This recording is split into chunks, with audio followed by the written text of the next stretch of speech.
పటంలో హైదరాబాద్ని ఒక విశ్వనగరంగా ప్రతిష్ఠించడం కోసం తీసుకున్న నిర్ణయం తప్ప ఏమీ ఆశించి కానీ మీలాగా ఏదో వెనకాల గుడుపుటాన్ని చేసుకొని చేసిన పని కానే కాదు.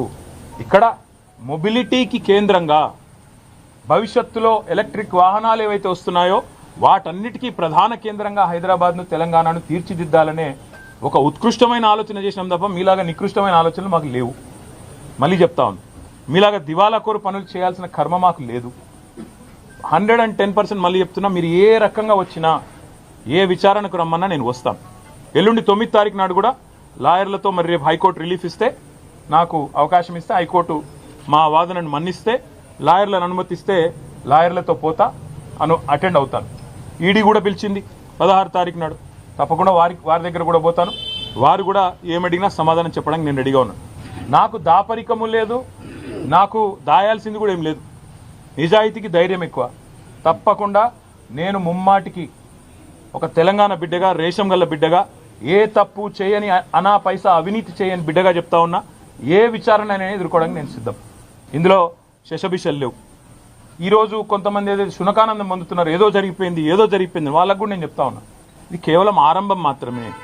ఒక మీ పిటిషన్ను మీ విచారణను కొనసాగించుకోమని చెప్పింది హైకోర్టు తప్ప, హైకోర్టు ఏమీ నాకు శిక్ష వేయలేదు, నేనేం నేరం చేసినా అని చెప్పలేదు, లేదా నేనేదో తప్పు చేసినట్టు అంతకంటే చెప్పలేదు, కనీసం స్కామ్ అన్న మాటను కూడా వాడలేదు. కాబట్టి నేను పాత్రికేయ మిత్రులను కూడా కోరుతా ఉన్నా, ఇదిగో పులి అంటే అదిగో తోక, దయచేసి ఆగం కాకండి.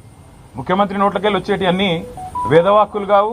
ఆయన చెప్పేటి, ఆయన ముఖ్యమంత్రి ఆఫీస్కి వెళ్ళి వచ్చేటిదన్నీ లీకులన్నీ అవేమి భగవద్గీత సూక్తులు కావు.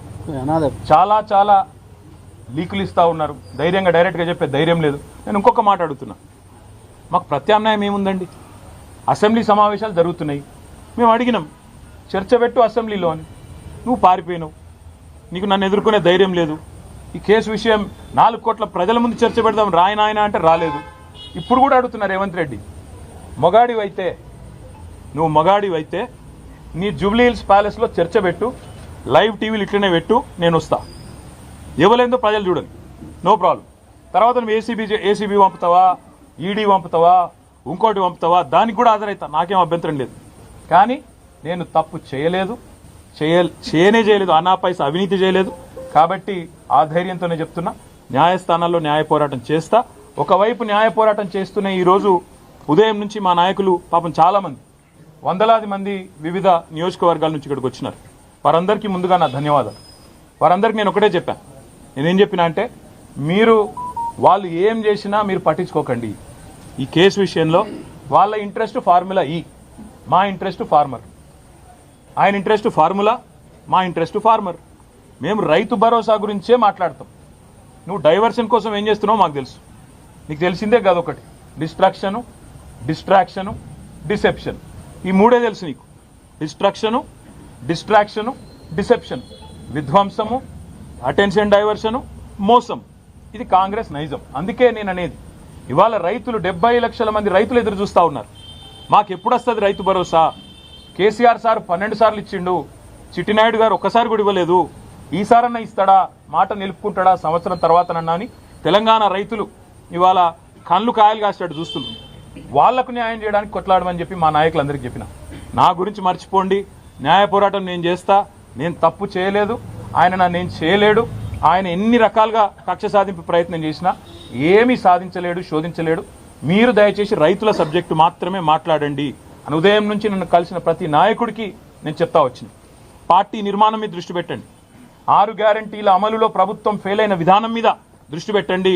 ఖచ్చితంగా ఈ అటెన్షన్ డైవర్షన్ గేమ్ ఏదైతే కాంగ్రెస్ ప్రభుత్వం ఆడుతుందో, కాంగ్రెస్ పార్టీని, చిట్టినాయుడిని పూర్తి స్థాయిలో వాళ్ళ బండారాన్ని బయటపెట్టి మరి బజార్లలో ప్రజల ముందు ఎండగట్టండి. ఆడబిడ్డలకు ఇస్తానన్న 2500, అదేవిధంగా పెద్ద మనుషులకు ఇస్తానన్న 4000 పెన్షన్లు ఎప్పటి నుంచి ఇస్తామని చెప్పి నిలదీద్దాం. ఆ దిశగా కార్యాచరణ చేద్దాం తప్ప ఏ రకంగా కూడా పొరపాటున కూడా ఈ కేసు విషయంలో మీడియా హడావుడికో, చిట్టినాయుడు గారి లీకులకో ఆగం కాకండి. మీడియా వాళ్ళు మీ బాధ నేను అర్థం చేసుకోగలుగుతా. 24 గంటల న్యూస్ ఛానళ్ళు మీరు నడపాలి, అది గిర్రగిర్ర తిరగాలి, ప్రతి నిమిషం కొత్తదనం కావాలి. ఇక అవన్నీ తప్పదు. మీ బాధ నేను అర్థం చేసుకోగలుగుతా, మీ తప్పు కాదు. కాకపోతే నేను మీతో ప్రార్థించేది కూడా, దయచేసి ఈ కేసు విషయంలో చూపెట్టే ఇంట్రెస్ట్ ఆ రైతుల బాధ గురించి చూపెట్టండి. ఈ కేసు విషయంలో చూపెట్టే ఇంట్రెస్ట్ ప్రజల బాధ